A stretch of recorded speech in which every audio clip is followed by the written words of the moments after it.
নাকি যুবসাথী কবে দেবে কি দেবে এবং ওটা যে আসলে ভোটের জন্য না বোঝার কোনো কারণ নেই।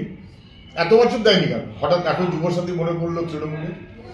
আবার বিজেপি এখন নাকি 25,000 টাকা কি আর উৎসাহ ভাতা দেবে মাসে যুবদের।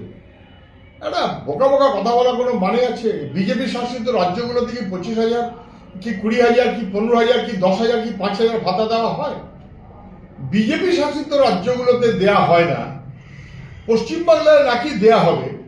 দুটোর একটা, হয় জানে যে জীবনে জিতবে না অতএব দিতে হবে না, ফাঁকা আওয়াজ, আর না হলে বুঝে গেছে যে এর মধ্যে দিয়ে কিছু ভোট ঠোট পেয়ে একটা কায়দা কানুন করার মতন প্রচেষ্টা বিজেপি শাসিত রাজ্যে নেই।